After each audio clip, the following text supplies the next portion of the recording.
एक समय था सेकेंड वर्ल्ड वॉर के समय जब दुनिया को अंदाजा ही नहीं था कि हिटलर को कोई दुनिया में हरा सकता है। उस समय हिटलर का डंका बजता था।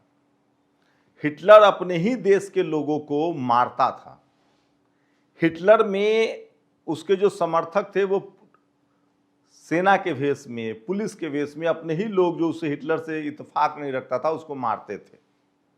और उस समय रोम, बर्लिन, टोक्यो, जापान,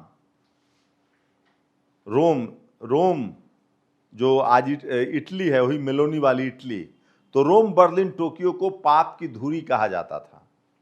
और सेकेंड वर्ल्ड वॉर हुआ और सोचिए हिटलर को मरना पड़ा। उसके बाद से अमेरिका उसमें सुपर पावर बन के उभरा, क्योंकि अमेरिका ने 2 परमाणु बम गिराए, नागासाकी और हिरोशिमा पर।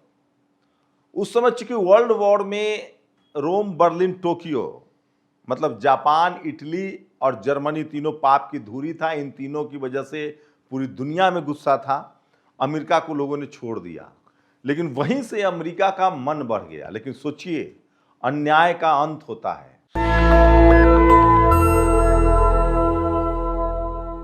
और वो जो सेकेंड वर्ल्ड वॉर से जो अमेरिका का मन बढ़ा हुआ था, उसके बाद उसके जुल्म की कहानी सुनिए। वियतनाम पर 8 साल उसने बम गिराए और फिर भाग गया। कोई हर्जाना नहीं, किसी को कोई मुआवजा नहीं। उसने अफगानिस्तान को बर्बाद कर दिया। जो सद्दाम हुसैन अमेरिका का पिछलग्गू था, जिसने ईरान पर हमला भी किया, इराक ने, जब सद्दाम हुसैन अमेरिका के खिलाफ हुआ तो सद्दाम हुसैन को मार दिया। गद्दाफी, लीबिया का प्रमुख, जो हमेशा से ईरान का पक्षधर, खाड़ी देशों का पक्षधर था, उस गद्दाफी को मार दिया। इतना ही नहीं, साउथ कोरिया पर बमबारी की गई, चे गुवेरा को मार दिया। और आज के समय में अमेरिका के डोनाल्ड ट्रंप ने कहा कि मुझे तो क्यूबा चाहिए, वहां ब्लैकआउट कर दिया। उसके बाद कहा मुझे यूरोप का ग्रीनलैंड चाहिए। और सोचिए, 21वीं सदी में साम्राज्यवादी अमेरिका ने वेनेजुएला के राष्ट्रपति को उसकी पत्नी के साथ कमरे से अपहरण करके अपने देश में बुला लिया। ये सब कुछ हुआ 28 फरवरी से पहले। लेकिन 28 फरवरी आज 5 महीना होने जा रहा है। सेकेंड वर्ल्ड वॉर से लेकर और 28 फरवरी के बीच में अमेरिका की दुनिया में दादागिरी थी। ये तो मैंने उन देशों के नाम लिए जिस पर उसने हमले किए। अब सुनिए उसका बिजनेस मॉडल। खाड़ी देशों में तेल के सारे ठिकानों पर अमेरिका का कब्जा, ईरान को छोड़कर, और सारे तेल का कारोबार डॉलर में होता था। यह अमेरिका चाहता था। यूनाइटेड नेशन में बैठकर अमेरिका तय करता था कि कौन देश किससे व्यापार करेगा, कौन देश परमाणु बम बनाएगा, कौन हथियार बनाएगा। जब भारत ने भी अब परमाणु बम का परीक्षण किया तो भारत पर भी प्रतिबंध लगा दिया। भारत पाकिस्तान के युद्ध में अमेरिका पाकिस्तान के साथ खड़ा था। अभी 28 फरवरी से पहले ऑपरेशन सिंदूर, जो हमारी सेना की ताकत का मुजाहरा था, उसमें भी अमेरिका ने अपनी टांग अड़ाई और कहा कि हमने सीज फायर करवाया है। यह सब कुछ 28 फरवरी से पहले हो रहा था। लेकिन सोचिए, ईरान जैसा एक देश आया, 28 फरवरी को ईरान पर हमला हो गया। उसके बाद एक झटके में ईरान की सारी बादशाहत खत्म हो गई। ईरान से अमेरिका युद्ध हार चुका है। इस युद्ध से अमेरिका निकल चुका है। इजराइल के जो प्रधानमंत्री हैं बीबी, बेंजामिन नेतन्याहू, वो अमेरिका गए डोनाल्ड ट्रंप को समझाने कि मुझे बचा लो, अगर तुम युद्ध से निकल जाओगे तो मेरा क्या होगा। अब अमेरिका के पास 1 महीने का तेल बचा है।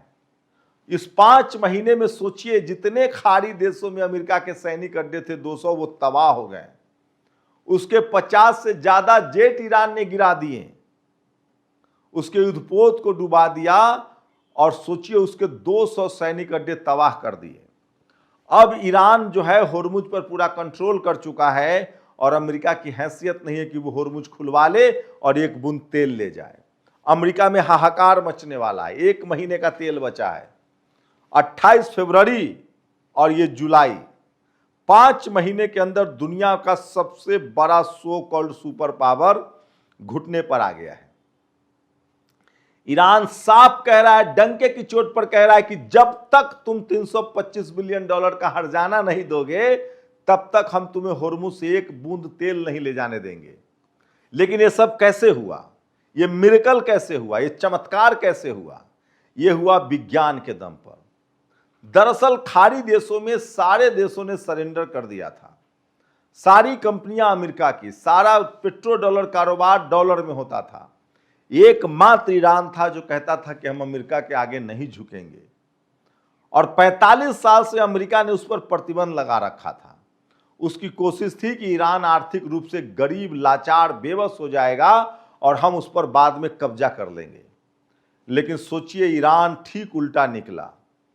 ईरान ने विज्ञान पर काम किया और ईरान में 99% पढ़े लिखे लोग हैं, 95% पीएचडी हैं और 75% महिलाएं वहां विज्ञान पढ़ती हैं।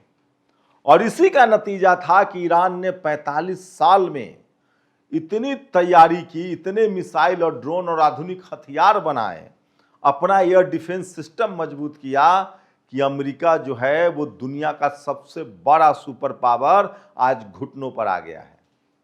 और ईरान की इस ताकत को बढ़ा रहा है नॉर्थ कोरिया, रूस और चीन के वो तकनीकी मदद, जिसके बाद अमेरिका के पास अब कोई चारा नहीं है। और सच्चाई यही है कि 3 बार हमला करके देख चुका है अमेरिका और उसको सिर्फ नाकामी हासिल हुई है। और इसी का नतीजा है कि अब डोनाल्ड ट्रंप कह रहा है कि बेंजामिन नेतन्याहू ने मुझे धोखा दिया है, मुझे गलत जानकारी दी और मैं युद्ध में फंस गया। सोचिए, 28 फरवरी से शुरू हुए इस युद्ध के वजह से अमेरिका के पास अब हथियार ही नहीं बचा है और दुनिया में उसके हथियारों का मार्केट खत्म हो गया है। दुनिया उसके हथियारों को अब हथियार नहीं, कबाड़ कह रहा है। दुनिया के सबसे महंगे जेट F-35 हो या दुनिया के सबसे महंगे मिसाइल पैट्रियोट हो या दुनिया का सबसे महंगा एयर डिफेंस सिस्टम थार्ड हो, दुनिया का कोई देश उसको खरीदने के लिए तैयार नहीं है। तो सोचिए, समय सबका बदलता है, वक्त सबका बदलता है। कभी अमेरिका ने हिटलर को घुटनों पर लाया था और आज अमेरिका खुद भी घुटनों पर है, क्योंकि उसने भी हिटलर की चाल चलनी शुरू कर दी थी।